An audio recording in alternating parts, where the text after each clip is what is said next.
Right now, the shutdown continues. The president extending the hand of compromise, but the question is, will Republicans take it? And next, Chris Christie and Ms. Bono facing off last night, and the big surprise is that Christie was the one who took the softer tone. And later, Pope Francis, he's begun to chart a new course for the church. The question is, will not just the laity follow, but will the leadership as well? Good evening, everybody, and welcome to RFL. I am Richard French, and thank you so much for joining us this Wednesday evening, October 9th. Now, let's start, of course, with what else but the mess that is Washington, the shutdown and the looming debt default crisis. You mix that in with some downright scary numbers coming from both the polls and the public, and you'd think Washington was moving towards a resolution. Then again, we are talking about our nation's capital, and for more on where we are and where we could be going sooner than we like here, let me bring in Andrew Whitman, senior political correspondent. And Rich, let's start with the calendar, as this is the 9th day of the government shutdown, and from bad to potentially worse, a debt default looms just 8 days from now as we hit the debt limit on October 17th. Both issues crowding the president's schedule. President Obama meeting this afternoon with House Democrats. Every single one was invited to the White House today. The president made the same offer to House Republicans for a meeting tomorrow, but only 18 Republicans, mostly committee chairmen, will attend. From a media standpoint, today in the shutdown has been laser focused on specific programs impacted by the shutdown, including military death benefits. Defense Secretary Chuck Hagel today meeting the casket of a fallen Army private killed in Afghanistan. His family and 25 others being denied $100,000 payments because of backups caused by furloughs in the Defense Department. Today, Defense announced a plan to have a charity make those payments and to be reimbursed after the shutdown ends. That plan unanimously okayed by Congress today as well. Also in the spotlight, food safety inspections and the Centers for Disease Control, both severely impacted by shutdown furloughs, both scrambling to react after a salmonella outbreak likely caused by a bad chicken from a California plant. No direct connection to either agency or their cutbacks yet, but there are lots of questions. And this as reports surfaced that the House kept its members-only gym at the Capitol open, despite telling the media it had shut down with the government. The other big story on the shutdown and debt default today, what may be the start of a larger split among Republicans on strategy and why. Number 2 Republican in the House, Eric Cantor, and Budget Chairman and former VP nominee Paul Ryan, each penning editorials today that did not call for ending Obamacare in exchange for resolving the shutdown and debt limit crises. Instead, they want entitlement and long-term budget reform, though each spelled out reforms the White House has previously rejected. That same split even extending to some of the best-known conservative backers. Koch Industries, led by conservative Tea Party bankrollers David and Charles Koch, trying to put daylight between it and any effort to defund Obamacare, sending a letter to members of Congress calling its press coverage misleading, even though the Koch brothers and Koch-backed Tea Party Heritage Foundation led this summer's Obamacare or Shutdown bus tour. Heritage also disowning the defund Obamacare effort today. And part of that split may be because of some new polls. The GOP's numbers in apparent free fall.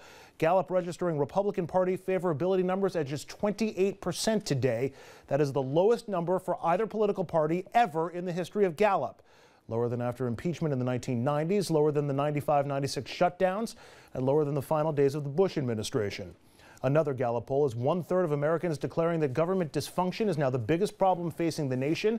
That is the highest number ever, and the first time that since 2008 that either the economy or jobs has not been listed by the public as the #1 problem. Rich? And we're going to be talking a little bit later in the show about some numbers, some other numbers, just to show how dissatisfied with points of reference Washington has come for the American public. But I want to bring in for the very latest, and if there is any hope here that somehow these divides are going to be bridged, by our next guest. Democratic New Jersey Congressman Rush Holt, Central Jersey representative, joins us live for our nation's capital tonight. Congressman, thanks as always for the time.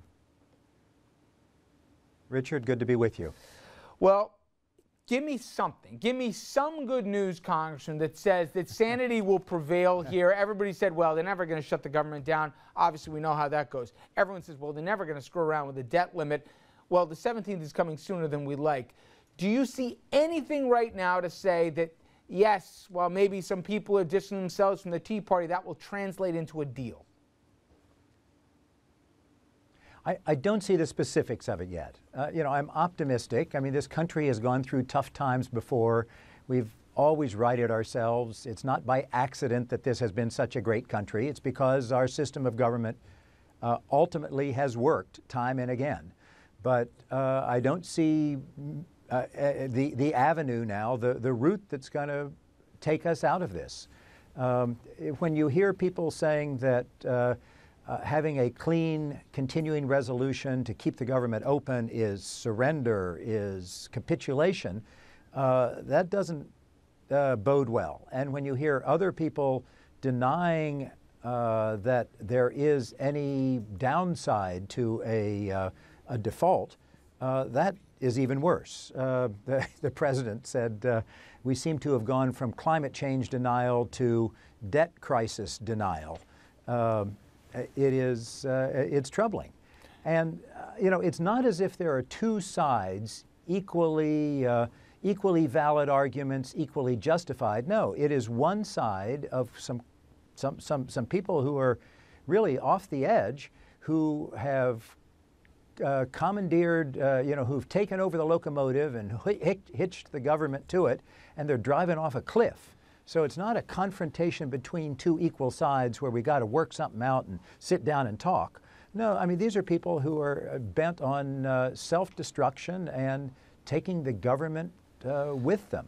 I went through some old papers from just September, about a month ago. And in the ramp up to it, I saw a leading Republican saying, this is the stupidest thing I've ever heard of. We're not going to shut the government down, please. We didn't like it. The vote happened, the House and the Senate.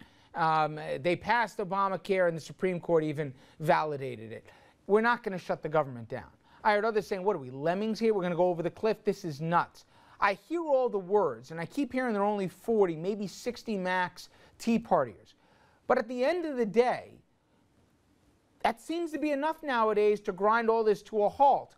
Is it fair to pin it all on the House Speaker? Is he asking for too much just to sit down and talk? What is the end game here? Even if you call him crazy, and I'm with you, how do we get out of this before we all don't regret it in a week's time? I don't think the House Speaker is crazy. I think he can't control his own caucus. When we talk about negotiating, remember, the president actually, in this particular instance, has already agreed to, and Harry Reid and Nancy Pelosi have agreed to, a budget number that is actually lower than the chair of the Budget Committee earlier proposed. And months ago, on issues of debt and deficit, the president sat down and negotiated, actually, in my opinion, probably went too far in negotiating with the president. I mean, with the Speaker of the House. But Speaker Boehner took it back to his Republican conference, and they blew up that negotiation. So he can't even get agreement there. And as you've heard some of the members of the Republican conference say recently, well, we've got to get something out of this. We don't know what it is, but we've got to get something out of it. Well, that's, you don't try to get something out of having the standard procedure, having our government, which is basically, if really you figure a marvelous way of any piece balancing of legislation, competing interests. Right, any piece of legislation that would pass going forward would, if one side wanted to, hold it up. But I've brought a question. Today we talked a lot about it nationally. The next thing they'll do, I'm just saying the next thing they'll do is, hold the minimum wage or privatization of Medicare or demand the resignation of the president. I mean, what? This is no way to govern. No. Today, though, Andrew mentioned the poll numbers and the historic low numbers for the GOP. They're not much better for Democrats, and the president's taking a hit through this process, too. I'll give you a chance, and I know Tom, our guest over here, is going to call this a softball, but I really mean this. This idea that both parties are equally to blame on this, it's a crock. Now, that might be the narrative that's going out there, but just talk about the benefits for fallen soldiers' families and the idea that members that moved to shut this government down stood up on the floor of Congress today and pointed the finger at the president and said that it was his fault. Like they didn't engineer this. Talk about that while it might be a pox on both houses, it's not really fair to say both are equally culpable. Well, that's my point exactly. They're not equally culpable. I mean, why do we need to shut down the government to negotiate? I mean, we can talk. We can talk about issues having to do with the minimum wage, the funding for the Pentagon, any number of things. But you don't negotiate on something like this. You know, I tell the parable of, a gang corners you and says, we're going to burn down your house. And you say, no, you're not. And they say, well, we're going to burn down your second story. And you say, no, you're not. Well, we're going to burn down a few rooms in your house. And you say, no, you're not. And the leader of the gang says, what's wrong with you? You won't negotiate.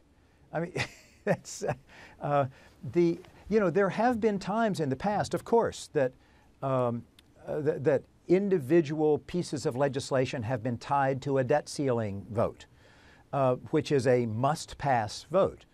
But never before has anybody willfully and deliberately and destructively said, unless you pass such and such, we're going to defeat the debt ceiling vote and tell the world that the United States will not pay its bills. That's never happened before. Now, of course, we could go back to a century ago when Congress didn't have to vote on the debt ceiling. I'd prefer that, actually. Much as I want to maintain the power of Congress, I'm not sure why this is even required.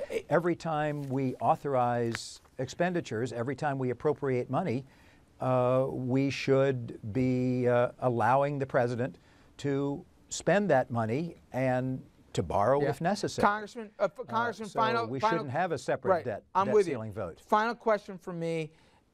With what you're seeing both behind the scenes and also the scheduled meetings tomorrow with the House Republicans, do you think we get something done before the 17th? What does your gut tell you?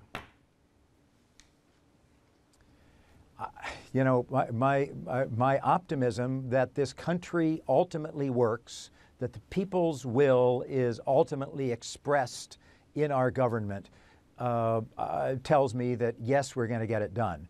But we've already, unfortunately, they've already stumbled into this government shutdown, which is causing damage, for inspections, for student loans, for any number of things.